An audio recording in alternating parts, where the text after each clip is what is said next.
오늘 제목은 나는 세상의 빛이라 라는 제목입니다. 예수님의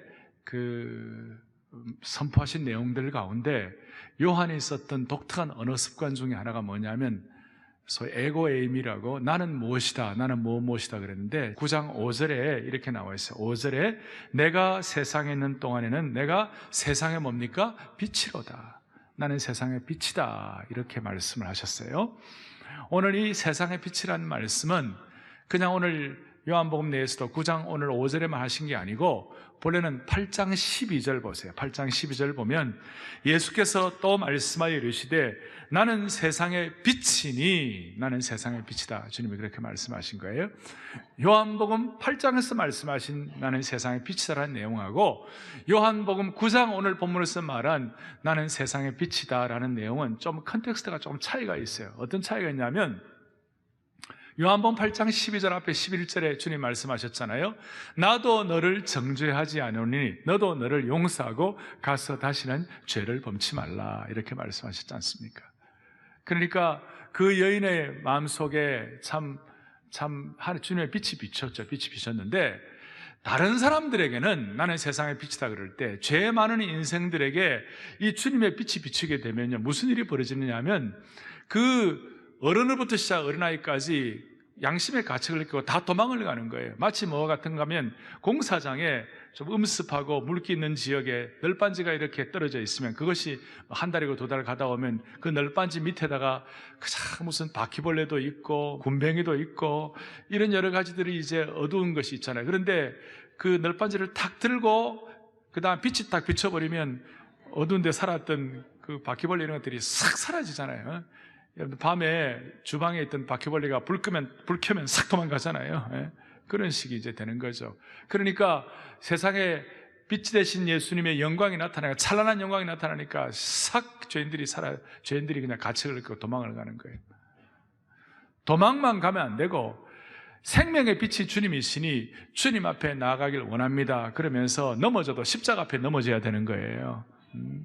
이제 그래서 요한복음 8장이고 오늘 요한복음 9장은 여러분 잘 아시는 대로 초막절의 행사예요. 초막절 가운데 기간 동안 있었던 일인데 오늘 이 초막절 행사 가운데 성전의 어두움을 밝히는 성전의 횃불을 걸어놓고 그 횃불을 걸어놓은 걸 통하여 광야길 가운데서도 불기둥으로 인도하신 하나님을 찬양합니다.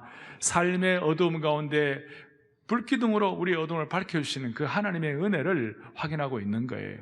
그런데 아까 요한복음 8장에서는 빛이 비추니까 사람들이 양심의 가책을 느끼고 도망을 가버렸는데 요한복음 9장에서의 빛은 무슨 빛인가 하면 오늘 1절 보세요. 요한복음 9장 1절에 오면 이런 내용이 나오죠.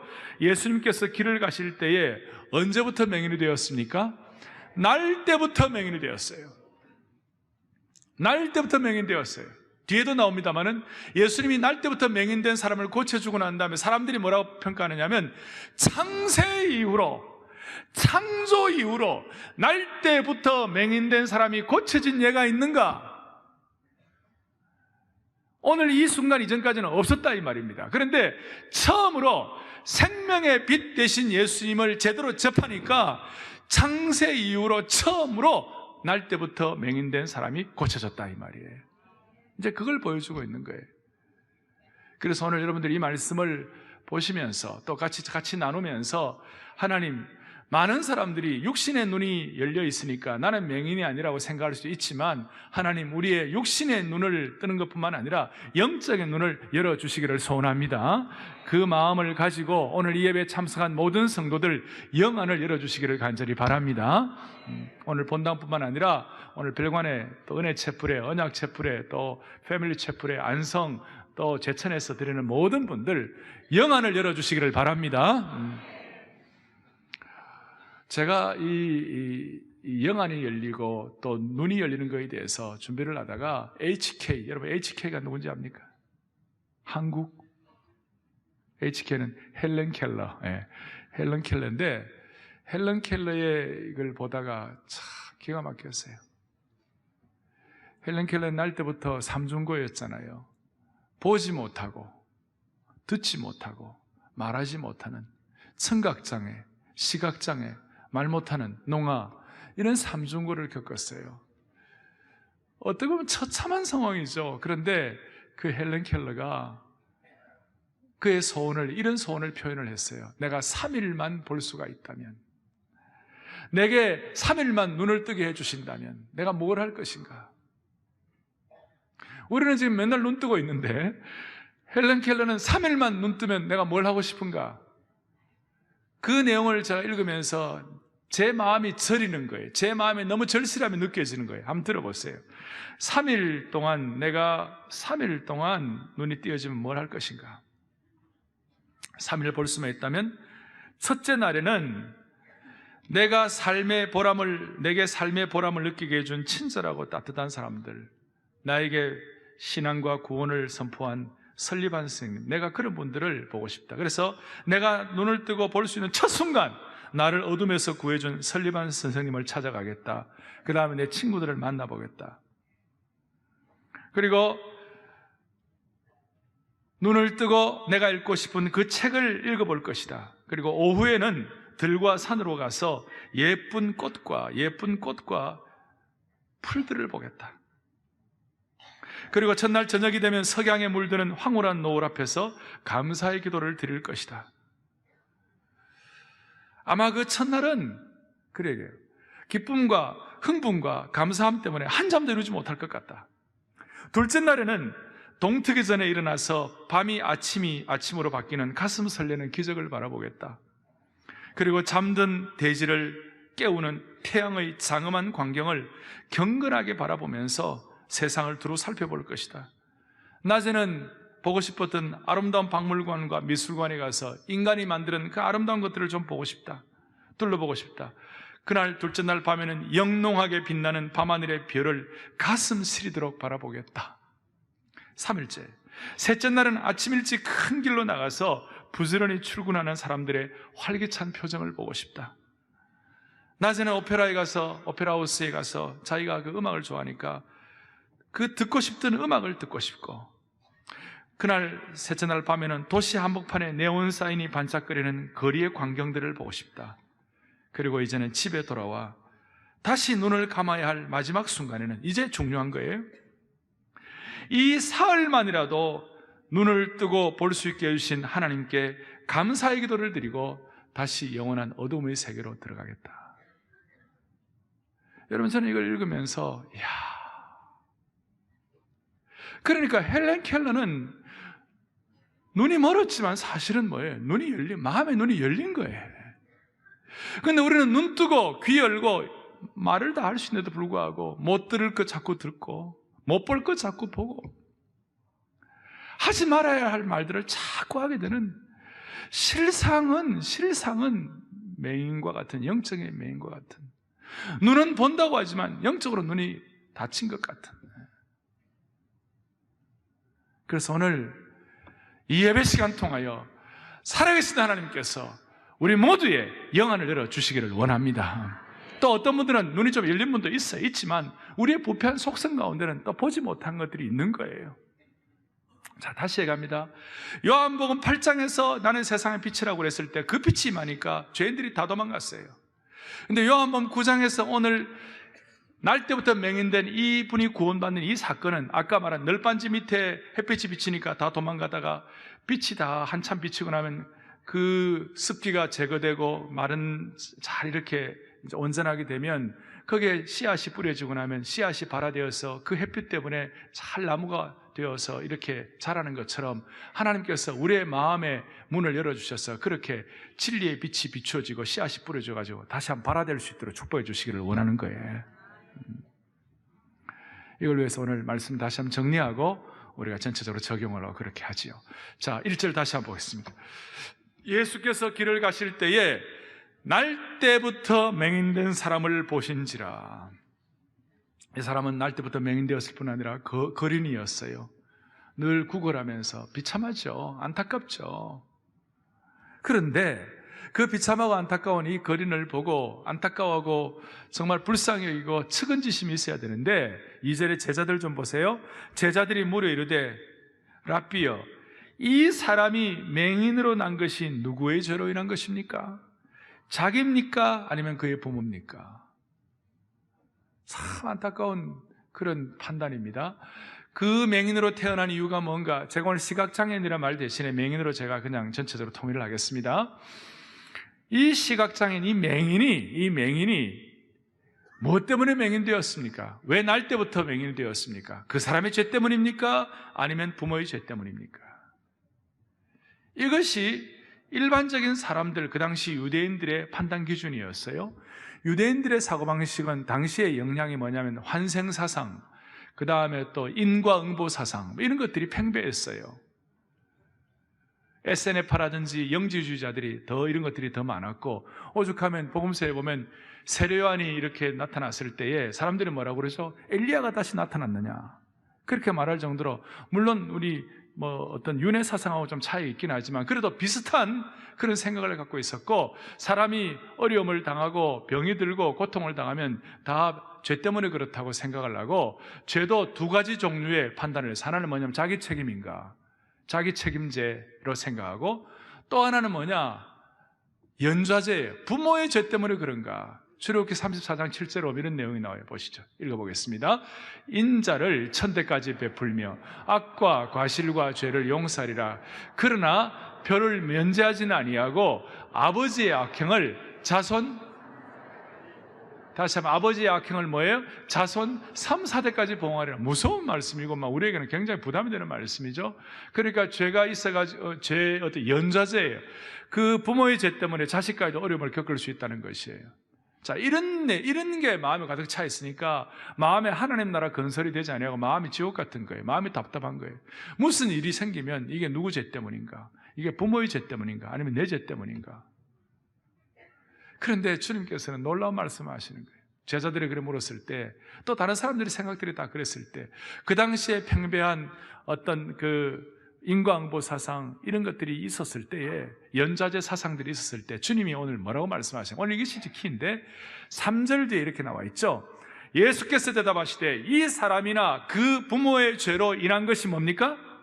아니라, 그 다음에는 그에게서 하나님이 하시는 일을 나타내고자 하려 함이니라.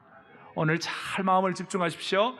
이런 일들이 일어났을 때 이것은 그에게서 하나님이 하시고자 하는 일을 나타내고자 하심이라. 사람은 자기 책임이냐, 아니면 연좌제냐, 아니면 인과응보냐, 이런 생각으로 물들어 있었을 때 예수님 뭐라고 말씀하시느냐? 아니야, 이것은 그를 통하여 하나님이 하시고자 하신 일을 나타내게 하려 하심이라. 하하, 참 기가 막힌 말씀. 그러면 하나님이 하시고자 하시는 예수님이 하시는 일들이에요.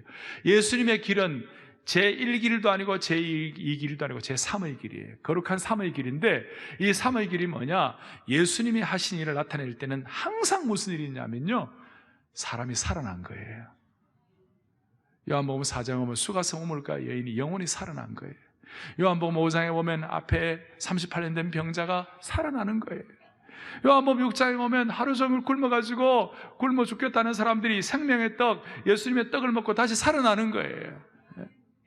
요한복음 7장 오면 목이 말라 죽어가던 사람들이 다시 살아나는 거예요. 8장에 보니까 뭡니까? 가늠한 년, 이제는 부끄러워 죽을 지경에 있는 그야말로 죽고 싶은 사람이 다시 살아나는 거예요.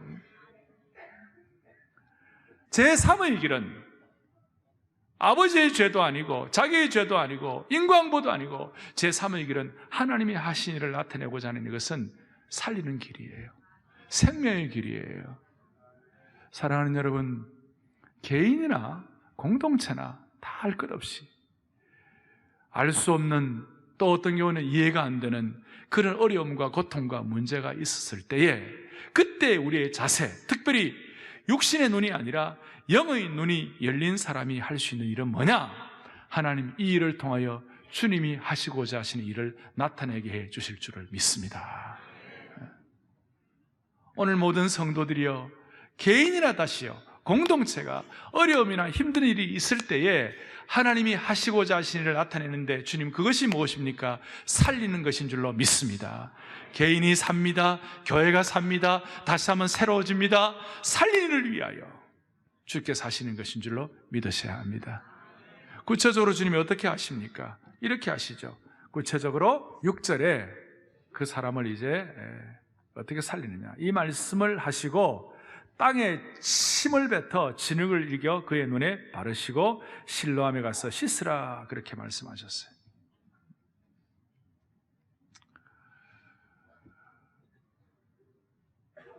흙이 있어요. 흙은 아주 흔한 것이죠. 어딘지 구할 수 있는 거예요. 거기다가 침은 또 우리가 뱉으면 되니까 침해가지고 그걸 짓이겨가지고 태어날 때부터 맹인인 그 눈에 바르고, 그럼 그 맹인의 입장에서는 좀 익숙하지 않고 좀 어떻게 부담스러울 수도 있죠.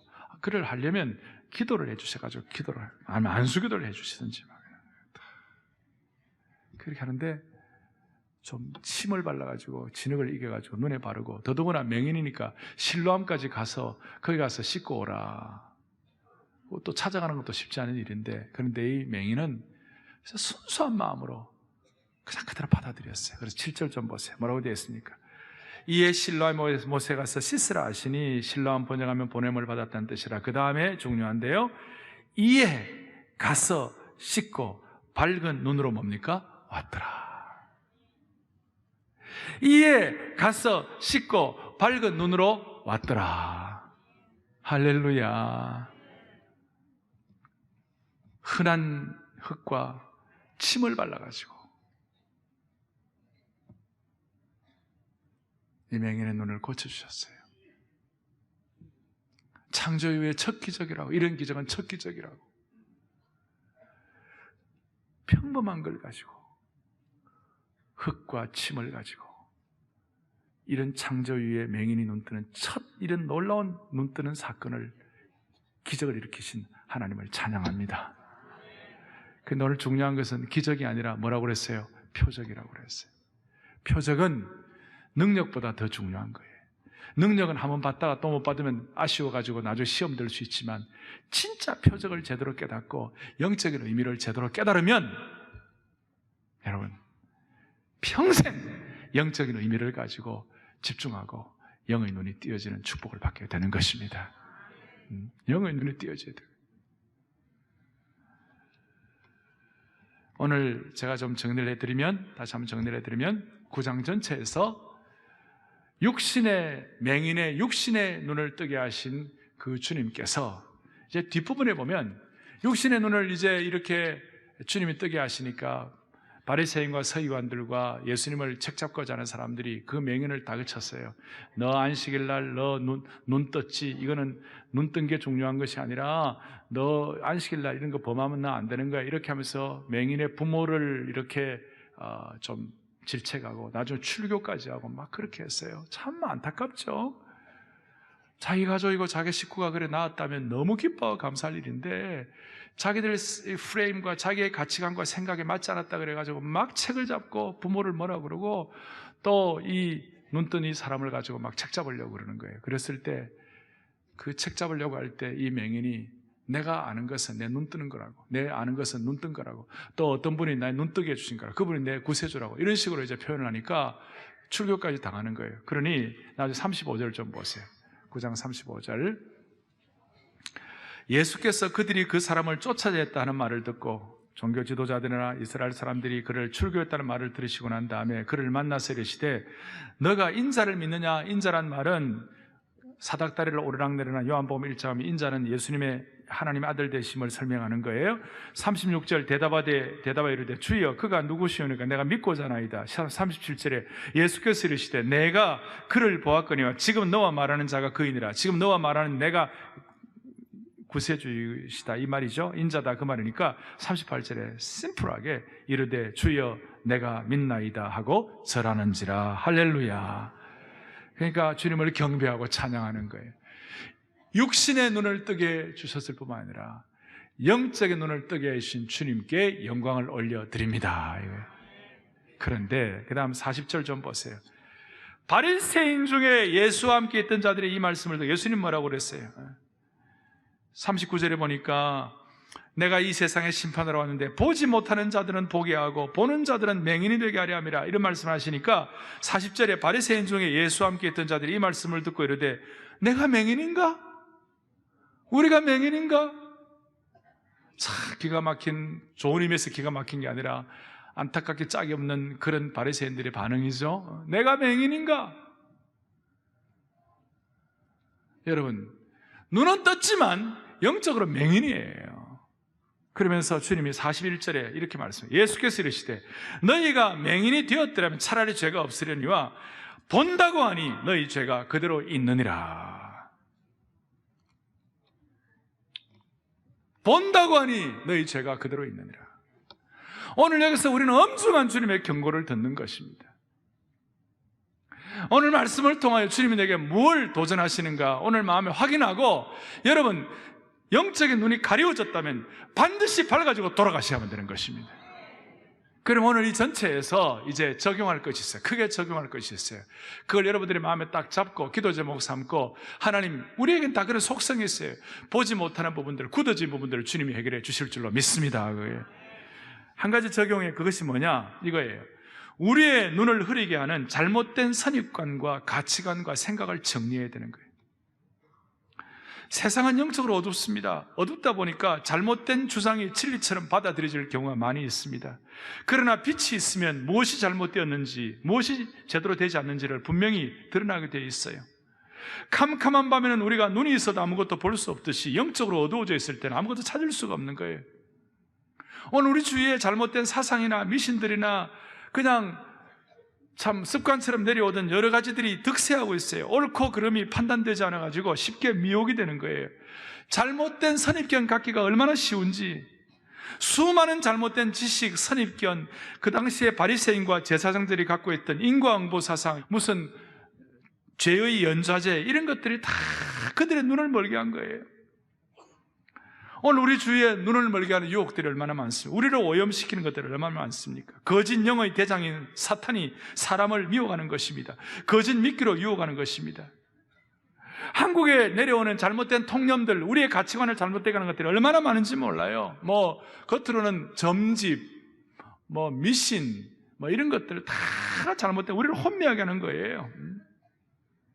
그렇지만 조금 더 한 단계 올라가고도 우리를 어렵게 하는 것이 많이 있어요. 예를 들어서 성격 유형 판별, 그런 거 조사 다 하잖아요. 그 성격 유형 해가지고 너는 무슨 형이다 무슨 형이다 다 하는데 나름대로 의미는 있지만, 여러분 그걸 또 너무 신뢰하는 거, 그거 우리 선입관을 혼란스럽게 하는 거예요. 어떤 분은 나보고 목사님, 피가 무슨 형입니까? 말랐고 그럼 제가 피를 얘기하면 A형은 어떻고 B형은 어떻고 O형은 어떻고 AB형은 어떻다, 나름대로 선입관이 다 되어 있는 거예요. 그런데 여러분 그것도 다가, 그 진리가 아니에요. 왜? 우리는 예수의 피로 새롭게 된 하나님의 백성이 된 거예요. 아시겠어요? 예를 들어 제가 피를 가지고 설명했습니다만 이런 것들이 우리에게는 많이 있다는 것이에요. 제가 이번에 생각된 것들이 많이 있었어요. 그 중에 하나가 뭐냐면, 이제는 우리가 알고 훈련받고 성숙한 것뿐만 아니라 이제는 내 삶에서 실천을 해야 되는데, 특별히 실천을 할 때 중요한 것이 뭐냐면, 내가 하나님 나라 건설에 참여를 해야 하는데 중요한 것이 뭐냐면, 우리의 사고방식, 가치관, 소위 이 가치관이 세상적 가치관이 그대로 남아있느냐, 아니면 변화되어서 하나님 나라의 새로운 가치관으로 나아가고 있는가. 하나님 나라 건설의 소위 킹덤 밸류, 하나님 나라 건설의 가치관으로 내가 무장되어 있는가, 아니면 세상적인 가치관 그냥 그대로 갖고 오고 있는가. 사랑의 교회 성도들이요, 우리가 삶의 많은 과정들을 거치면서 또 감사한 일도 있고 힘든 일도 있지만, 이 모든 일들을 지나오면서 저와 여러분들의 꼭 필요한 것은 뭐냐면, 하나님 나라의 가치관, 하나님 나라의 문화관, 하나님 나라의 방향으로, 안목으로 우리의 생각이 정리되게 하여 주십시오. 이거예요. 그런데 우리는 예수를 믿는다고 하면서도, 신앙성을 오래 했다고 하면서도 세상적인 가치관, 세상적인 문화관, 세상적인 선입관이 그대로 우리를 지배할 때가 많이 있어요. 뭘로 우리가 차이를 알 수 있느냐? 내가 하나님 나라 가치관에 내 자신이 가고 있느냐, 아니면 세상적인 선입관으로, 세상적인 가치관으로 가고 있는가? 예수님을 잘 믿어도 실수할 수 있다니까요. 그것은 언제 나타나는가? 결정적으로 언제 나타나는가? 그 나타나는 것은 뭐냐면, 위기를 당했을 때, 참 어려움을 당했을 때, 우리 앞에 큰 난관이 부닥칠 때 그 난관을 해결하는 우리의 스타일이 뭐냐면, 세상적인 가치, 예수님을 믿어도 세상적인 가치관에 있는 사람들은 무슨 일이 벌어지느냐 하면, 어려움을 당하면 믿었던 것이 다 날아가고 옛날의 그 모습이 다시 돌아오는 거예요. 그런데 예수 믿고 구원받은 하나님의 백성들은, 하나님의 가치관을 있는 사람들은 하나님의 가치관으로 판단하는 거예요. 그럼 하나님의 가치관이 뭐예요? 오늘 주님 말씀하신 거 뭐예요? 3절 뒤에 있는 것처럼 주님께서 말씀하신 건 뭐예요? 이 일을 통하여 하나님이 하시는 일을 나타내고자 하려 함이라. 하나님의 가치관은 뭐예요? 사람을 살리는 거예요. 그 사람에 들어가면 세워지는 거예요. 세상적인 가치관은 뭐예요? 어려움과 위기를 당하면 말이죠, 옛날의 사고방식 그대로 나오는 거예요. 똑같이 옛날 모드로 돌아가는 거예요. 어떤 경우는 더 어려운 사람들도 있어요. 사랑하는 여러분, 우리 모두는 영의 눈이 열려지기를 원합니다. 주님 오늘 그걸 요구하셨어요. 그래서 세상적인 가치관이 아니라 하나님 나라 가치관이에요. 사람을 살리는 거예요. 근데 한국은 제가 가면 갈수록 느끼는데요, 참 이게 해결이 되어야 되는데, 한국의 어떤 면에서 좀 지독한 이 혈연, 지연, 학연의 가치관, 소위 연고주의의 이것이 강고한 연고주의. 예수님을 믿어도 어떤 어려움이 생기면 그 어려움을 신앙적인 가치관으로 해결하려고 하는 것이 아니라 혈연, 지연, 학연의 이 강고한 연고주의를 가지고 해결하려고 하는 거예요. 오늘 저와 여러분부터라도 이런 문제들을 다 정리할 수 있는 영안을 열어주시기를 바랍니다. 체킹리스트는 뭡니까? 뭘 가지고 점검합니까? 내가 하는 그 일을 통해서 사람이 사느냐, 공동체가 세워지느냐, 아니면 더 어려워지고 더 상처를 받느냐. 여러분, 오늘 평생 여러분들의 생애를 통해 예수님처럼 하나님이 하시고자 하는 일을 나타내는 그런 축복이 있기를 간절히 원합니다. 이를 위해서 적용을 하는데 우리가 꼭 필요한 것이 있어요. 우리는 늘 하나님의 은혜를 받아야 돼요. 은혜란 건 뭐예요? 내가 마음이 가난한 자인지, 내가 얼마나 부족한 자인지를 자꾸 깨닫는 거예요. 그걸 깨달으면 남 얘기할 것 없고 자신을 돌아보면서 무슨 얘기를 하느냐면요, 자신을 돌아보면서 은혜를 받으면요, 정말 자신을 돌아볼 때 나 같은 죄인 살리신 주 은혜가 얼마나 큰지를 자꾸 고백하면서 자꾸 자신을 돌아보게 되면 그 은혜를 통한 하나님의 참 축복된 눈물이 내 오염된 이 눈을 닦아내는 거예요. 하나님의 말씀의 빛을 자꾸 자신을 비춰보면 그 말씀의 빛 앞에 자신을 돌아볼 때 그 말씀의 빛 앞에 내가 이렇게 완전히 감겨진 내 눈이 떠질 수 있도록 진리의 빛으로 우리의 눈을 열게 해주시는 거예요. 그러니 중요한 것은 나의 선입관, 가치관이 세상적 가치관이 아니라 킹덤 가치관, 하나님 나라 건설 가치관으로 우리가 집중되기 위하여 우리에게 꼭 필요한 것은 평생 날마다 말씀의 빛으로 나를 비추임 받을 수 있는, 말씀의 거울로 나를 살펴볼 수 있는 그런 환경을 여러분들이 떠나면 안 된다, 그 말이에요.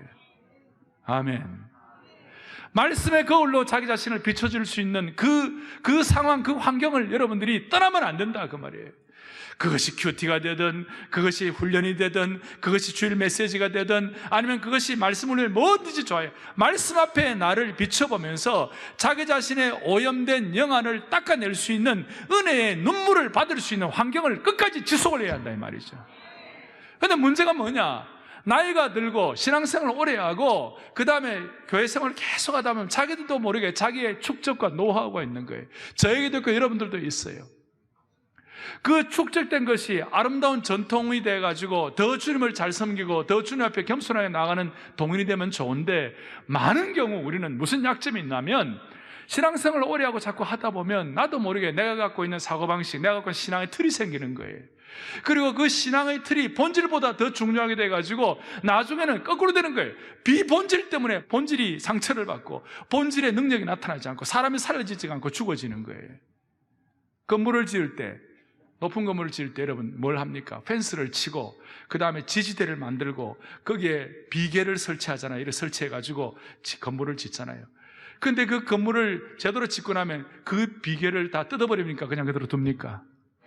그거 건물 다 짓고 나면 그거 다 철수하잖아요. 그렇잖아요.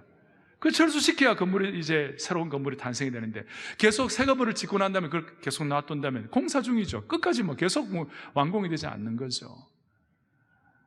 우리도 모르게 교회라는 본질을 가지고 교회를 지어가는데, 하나님의 교회를 이루어가는데, 교회를 지어가는데 필요한 그 지지대와 펜스 같은 것이 우리에게 필요할 때가 있어요. 그것 때문에 이제 이루어졌지만 이제 다 이루고 나면 그건 치워야 되는 거예요. 근데 우리는 10년, 20년, 30년 계속 그걸 두고 있잖아요. 치우지를 못해가지고 덜 중요한 비본질의 에너지를 쓰다가 본질이 얼마나 상처를 받는지 몰라요. 사랑하는 여러분, 여기에 대해서 우리가 눈을 뜨는 것이 영안을 여는 것이에요. 그러려면 우리는 주님 앞에 서는 그날까지 말씀 앞에 나를 드러낼 수 있는, 말씀 앞에 말씀의 거울로 나를 비춰볼 수 있는 그런 환경을 여러분 끝까지 가지셔야 되는 거예요.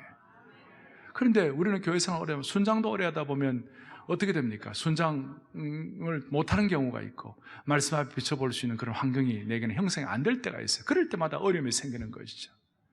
그래서 저는 기도합니다. 사랑의 교회 모든 성도들, 교회 평신도 지도자들, 끝까지 말씀 앞에 자신을 비춰볼 수 있는 그런 환경을 허락하여 주시옵소서. 이제 정리하겠습니다. 이 태어날 때부터 맹인은 주님 앞에 온전하게, 15절 좀 보세요. 15절 다시 한번. 15절.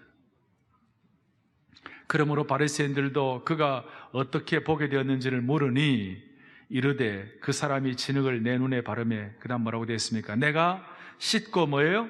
보나이다. 내가 씻고 보나이다. 아주 단순하게 고백하는 거예요. 그리고 주님을 섬깁니다. 주님을 믿습니다. 단순하게 고백하는 거예요.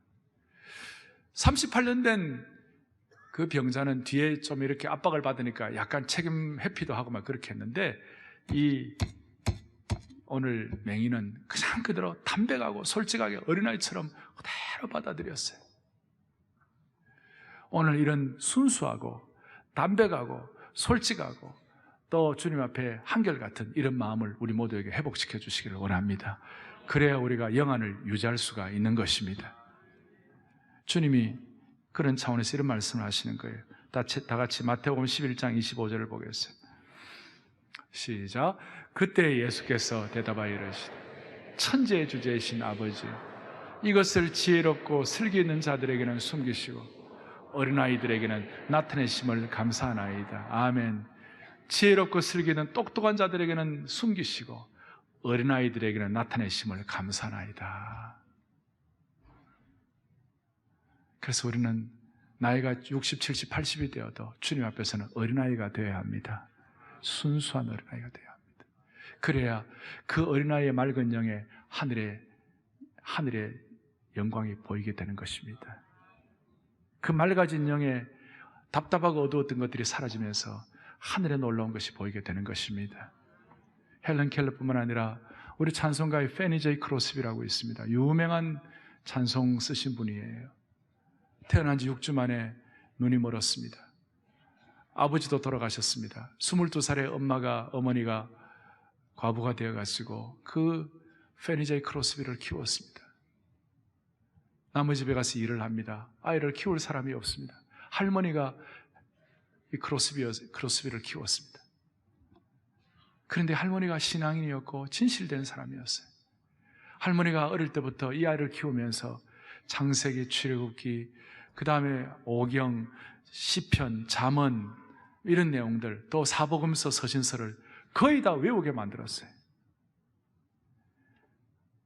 다 외우게 만들어가지고 크로스비 여사가 10,000편 이상의 찬양 시편을 썼고 유명한 찬송 1000곡 이상을 작사를 했고, 우리 찬송가에도 그가 쓴 찬송가, 오늘 여러분들이 불렀던 찬송 예수로 나의 구주 삼고 성령과 피로서 거듭나니, 이 영광스러운 곡을 쓰고 인내하신 구세주여 내 말 들으사, 그 다음에 나의 갈 길 다가도록 예수 인도하시니, 예수가 우리를 부르는 소리, 나의 영원하신 기업 생명보다 귀하다. 여러분 이 찬송 좋지 않아요?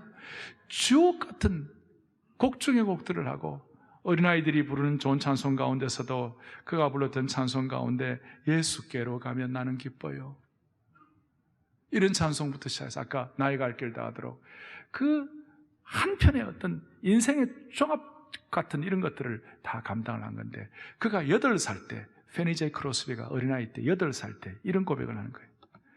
나는 얼마나 즐거운 영혼을 지녔는가. 비록 나는 볼 수는 없지만 나는 만족하면서 이 세상을 살기로 했네. 내가 누리는 이 복을 다른 이들은 누리지를 못하리라. 내가 시각장애인이라고 울며 한숨 짓는 일을 나는 다시는 하지 않으리. 몇 살 때? 몇 살 때요? 8살 때, 8살 때. 우리 교회는 8살 때 토빗에 나오라면 안 나오고 있는데, 여러분, 그 영안에 어린아이들, 그 주님께서 말로 어린아이에게는 나타나게 하시고 지혜롭고 똑똑하게 숨기셨다 그랬어요. 대표적으로 사무엘상 3장에 보면 하나님의 말씀이 나타나는데, 나타났다가 나타나지 않고 그러는데, 그 엘리 대제사장에게는 하나님 말씀이 나타나지 않았어요. 하나님 말씀을 볼 수도 없고 듣지도 못했어요. 그런데 어린아이 사무엘은요, 하나님의 말씀을 들었어요. 하나님을 볼 수가 있었어요. 하나님의 말씀을 귀로 열 수가 있었어요. 할렐루야. 오늘 이 순수하고 담백하고 또 주님이 주시는 이 새로움을 어린아이처럼 받아 우리가 예수 믿기 전에 가졌던 가치관이 오늘도 우리의 삶에 영향을 끼치지 못하도록 주님이 하신 일을 나타낼 수 있는 살리는 사역. 그래서 여러분, 평가 기준은 딱 하나예요. 여러분이 앞으로 하는 모든 일들 영안을 떠서 정말 살리는 일, 서럽게 하는 일, 격려하는 일, 그 다음에 생명을 주는 일을 무조건 예스 하시고, 무너뜨리는 일, 파괴하는 일, 상처 주는 일, 멸망하게 하는 일 무조건 노라고 하세요. 그러면 하나님이 하시고자 하는 일을 나타내는 그런 삶이 될 것입니다. 영안을 열어주시기를 바랍니다. 시간이 없기 때문에 다른 못하고, 예수께로 가면 나는 기뻐요. 그 프로스비 여사가 깨달았던 그 순수한 마음을 우리가 회복해가지고 오늘 정말 사랑의 교회와 모든 성도들이 새로운 영안을 가지고 주님을 섬기게 하여 주시옵소서.